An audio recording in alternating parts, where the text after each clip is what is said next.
Terima kasih sudah klik video ini dan selamat menikmati cerita dari buku Dunia Sophie karya Justin Gardner. Inilah suara buku MWP. Taman Firdaus. Pada suatu titik, sesuatu pasti berawal dari ketiadaan. Sophie Amundsen sedang dalam perjalanan pulang dari sekolah. Dia telah menempuh paruh pertama perjalanannya bersama Joanna. Mereka membicarakan robot. Joanna beranggapan otak manusia itu seperti komputer yang sangat canggih. Sophie tidak terlalu sepakat. Tentunya manusia bukan sekedar sepotong perangkat keras. Ketika sampai di depan pasar swalayan, mereka berpisah.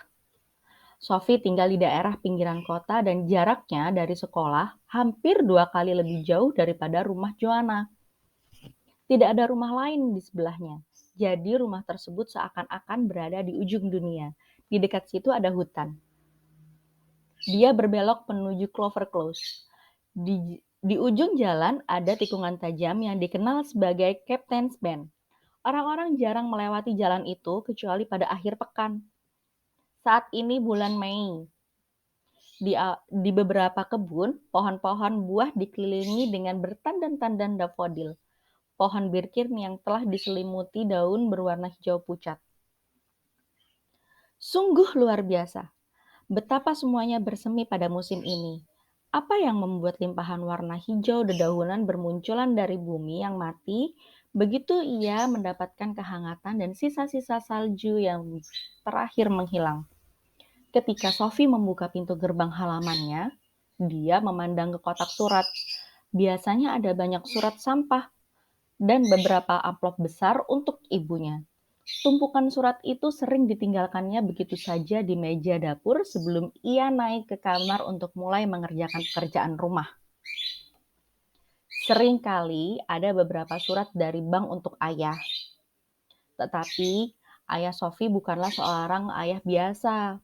Dia adalah nakoda sebuah tanker minyak besar dan selalu bepergian hampir sepanjang tahun. Selama beberapa minggu ketika dia berada di rumah, dia akan sibuk ke sana kemari untuk membuat rumah itu nyaman dan enak bagi Sophie dan ibunya. Namun, jika dia berada di laut, dia tampaknya sangat jauh. Hanya ada sebuah surat di kotak surat dan itu adalah untuk Sophie. Pada amplop putih tertulis, Sophie Amundsen, 3rd Clover Close. Itu aja, tidak disebutkan siapa pengirimnya. Perangkunya pun tidak ada. Setelah Sophie menutup pintu gerbang, dia buru-buru membuka amplop dan di dalamnya hanya ada secari kertas yang tidak lebih besar daripada amplopnya sendiri. Bunyinya, "Siapakah kamu?" Tidak ada yang lain. Hanya ada 2 kata itu yang ditulis tangan. Dan diikuti dengan sebuah tanda tanya besar. Dia melihat amplop itu lagi. Surat itu jelas untuknya. Siapakah yang memasukkannya ke dalam kotak surat? Sophie merasa harus segera memasuki rumah merah.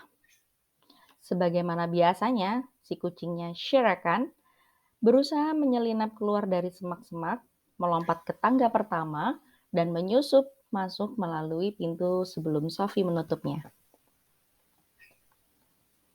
Setiap kali ibu Sophie sedang tidak enak hati, dia akan menyebut rumah yang mereka tinggali adalah sebuah kandang.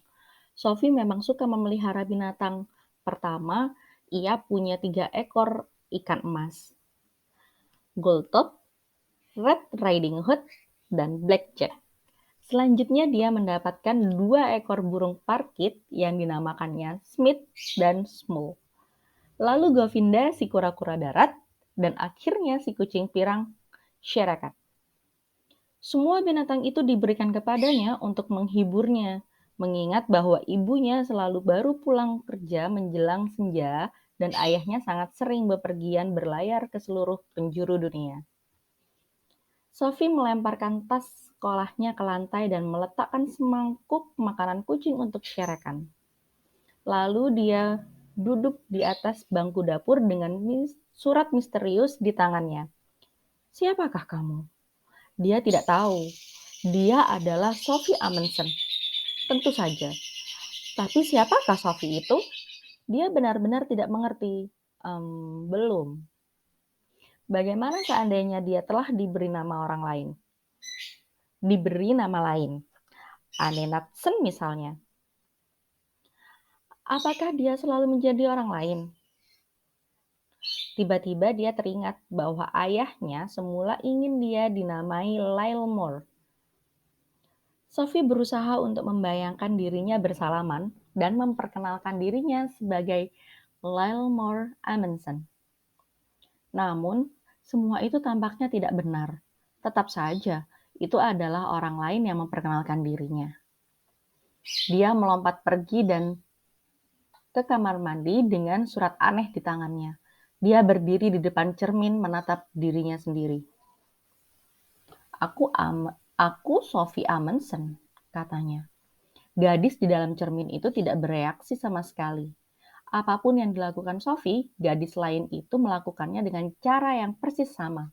Sophie berusaha untuk memukul bayangannya dengan gerakan kilat, tetapi gadis itu pun bergerak sama cepatnya. Siapakah kamu? Sophie bertanya. Dia tetap tidak menerima tanggapan, tapi merasa sedikit bingung apakah dia atau bayangannya yang mengajukan pertanyaan-pertanyaan itu. Sophie menekankan jari telunjuknya ke hidung di cermin itu dan berkata, "Kamu adalah aku."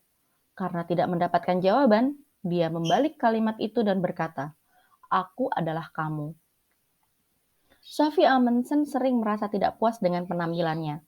Orang sering bilang dia memiliki sepasang mata indah berbentuk buah almond, tetapi ia barangkali hanya diucapkan orang-orang sebab hidungnya terlalu kecil dan mulutnya agak terlalu besar. Dan telinganya terlalu berdekatan dengan matanya.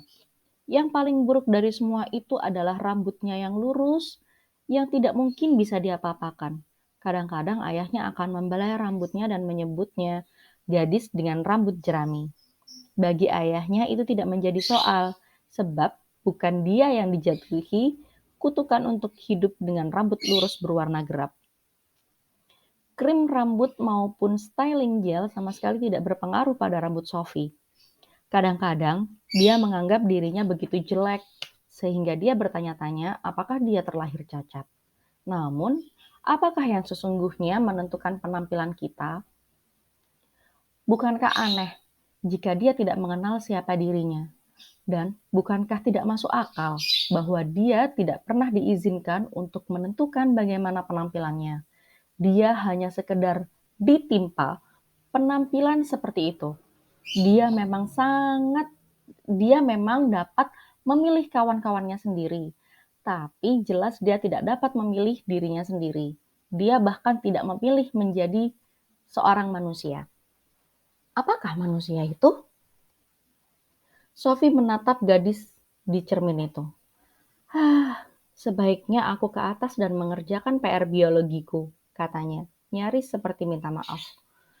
Begitu sampai di ruang tengah, dia berpikir, tidak, lebih baik aku pergi ke taman. Kitty, Kitty, Kitty. Sophie mengejar-ngejar kucing itu sehingga ke tangga serambi dan menutup pintu depan. Ketika dia berdiri di luar, di atas jalan berkerikil dengan surat misterius di tangannya, perasaan yang sangat aneh menyerangnya. Dia merasa seperti sebuah boneka yang tiba-tiba dihidupkan oleh sapuan sebatang tongkat sihir. Bukankah ajaib? Bisa berada di dunia saat ini, berkelana ke sana kemari dalam suatu petualangan yang mencengangkan. Syarakan melompat ringan melintasi kerikil dan menyelinap ke serumpun semak-semak kismis merah. Seekor kucing hidup yang penuh energi dari kumis putihnya hingga ekornya yang bergerak-gerak di ujung badannya yang licin. Dia juga berada di sini, di taman ini, namun hampir tidak menyadarinya dengan cara seperti Sophie memikirkannya. Ketika Sophie mulai memikirkan hidup, dia mulai menyadari bahwa dia tidak akan hidup selamanya. Aku berada di dunia sekarang, pikirnya, tapi suatu hari aku akan pergi. Adakah kehidupan sesudah mati? Ini adalah pertanyaan lain yang sama sekali tidak pernah terpikirkan oleh si kucing. Belum lama nenek Sophie meninggal. Selama lebih dari 6 bulan, Sophie merindukannya dari hari ke hari. Sungguh tidak adil bahwa kehidupan harus berakhir. Sophie berdiri di atas jalan berkerikil, berpikir. Dia berusaha untuk berpikir ekstra keras mengenai hidup agar dia dapat melupakan bahwa dia tidak akan hidup selamanya. Tapi itu mustahil. Begitu dia berkonsentrasi pada kehidupannya sekarang, pikiran tentang kematian pun memasuki benaknya. Hal yang sama terjadi sebaliknya. Hanya dengan membangkitkan perasaan mendalam bahwa suatu hari orang pasti mati, maka dia dapat menghargai betapa senangnya dia bisa hidup.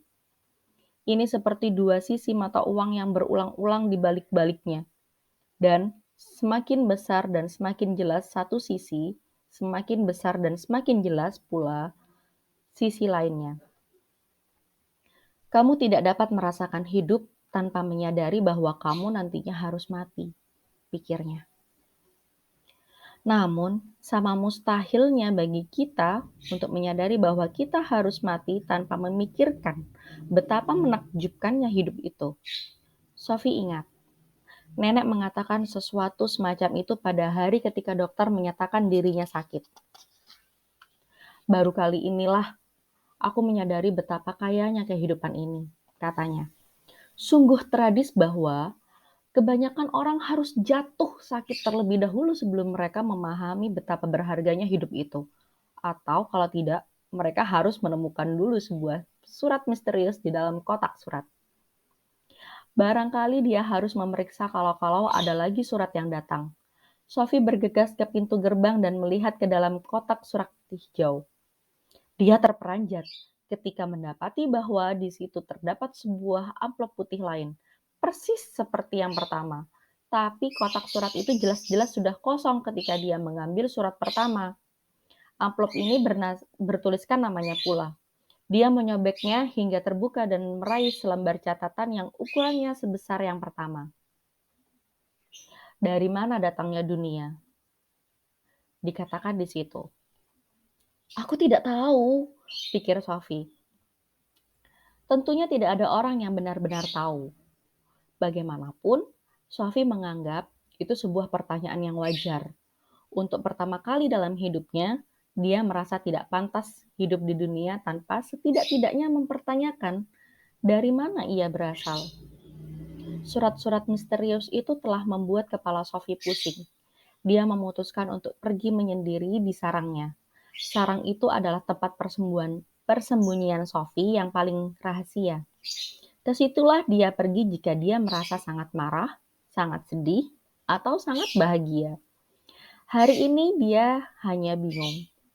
Rumah merah itu dikelilingi oleh sebuah taman luas dengan banyak petak bunga, semak-semak, pohon berbagai jenis buah, halaman berumput, dengan sebuah peluncur dan paviliun kecil yang dibangun nenek ketika nenek kehilangan anak pertama beberapa minggu setelah anak itu dilahirkan.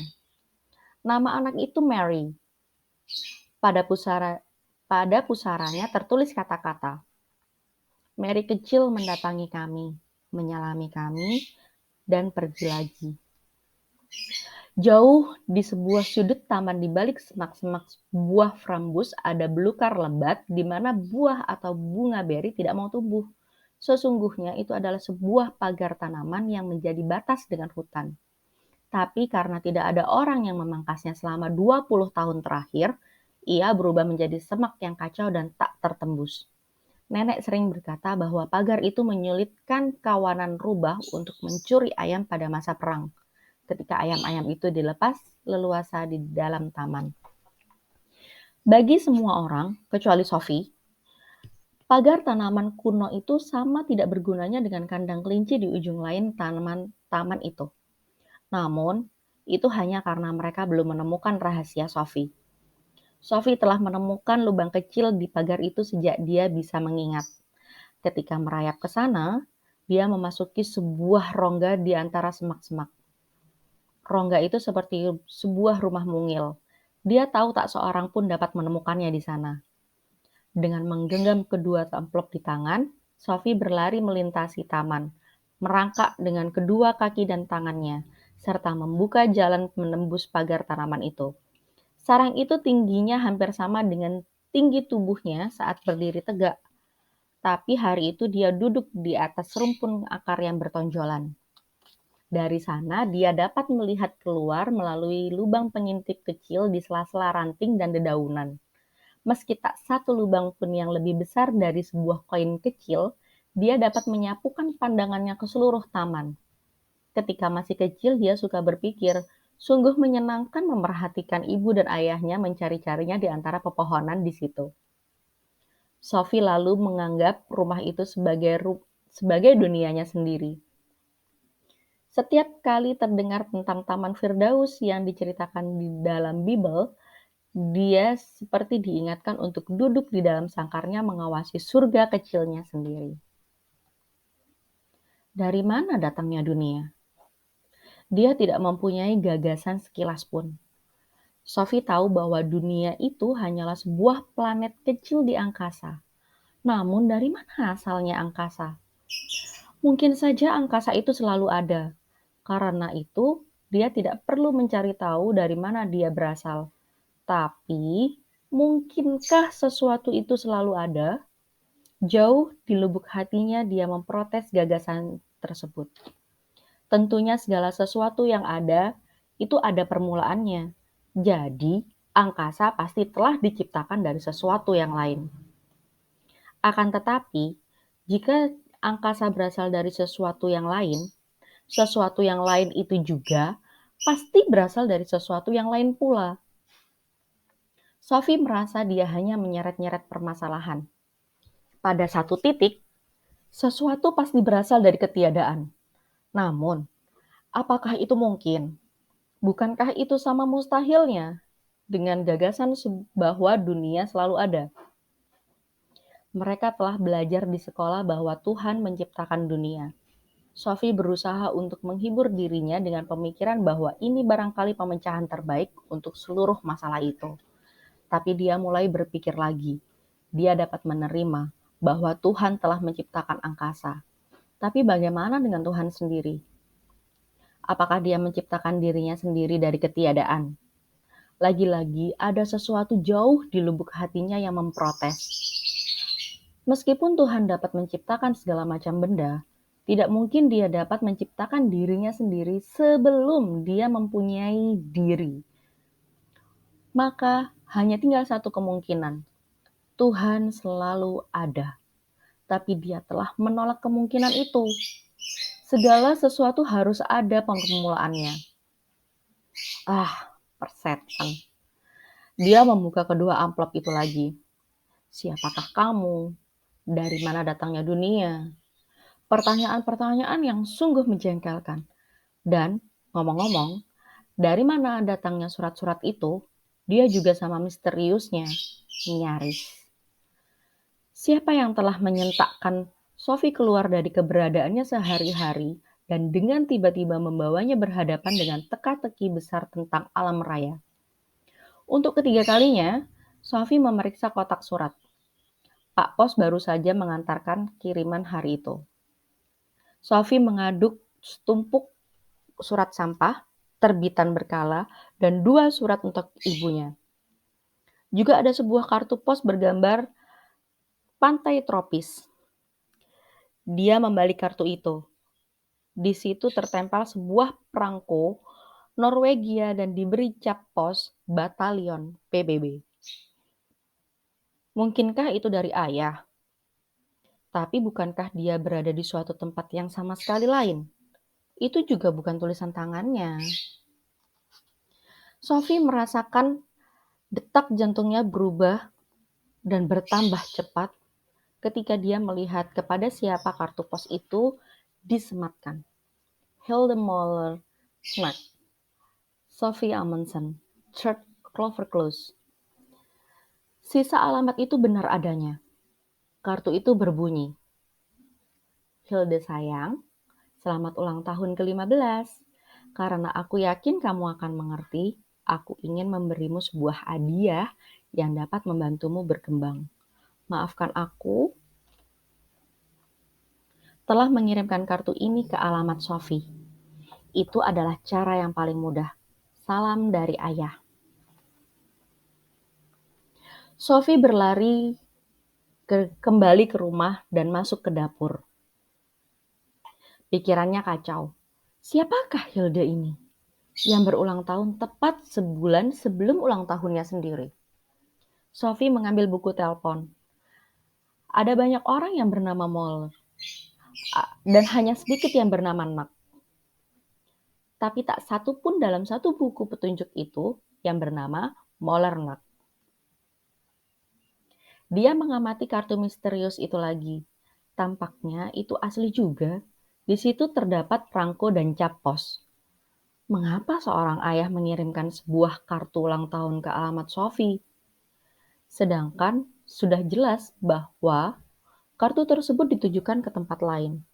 Ayah macam apa yang mau memperdaya putrinya sendiri lewat sebuah kartu ulang tahun yang dengan sengaja dikirimkan ke sembarang alamat? Bagaimana mungkin? Itu merupakan jalan termudah. Dan selain itu, bagaimana dia dapat melacak si Hilda ini? Kini Sophie mempunyai tambahan masalah yang mengganggu. Dia berusaha untuk meluruskan pikirannya. Siang ini dalam waktu hanya 2 jam, dia telah dihadapkan dengan 3 masalah. Masalah pertama adalah, siapa yang meletakkan 2 amplop putih di kotak suratnya? Yang kedua adalah, pertanyaan-pertanyaan sulit yang tertulis di dalam kedua surat tersebut. Masalah ketiga adalah, siapakah Hilde Molernak? Dan mengapa Sophie yang dikirimi kartu ulang tahunnya? Dia yakin bahwa ketiga masalah itu saling terkait. Pasti begitu, sebab sejauh ini hidup yang dijalaninya sungguh biasa-biasa saja. Oke, sampai di sini kisah bab pertamanya. Thank you udah mendengarkan dengan seksama. Kita lanjut di part 2 ya. Bagaimana Sophie menjawab 3 pertanyaan besarnya? Jangan lupa like video ini agar aku semakin semangat bikin cerita lanjutannya. Dan jangan lupa juga klik subscribe, juga loncengnya, biar kalian tahu kapan aku update video baru. Terima kasih. Bye.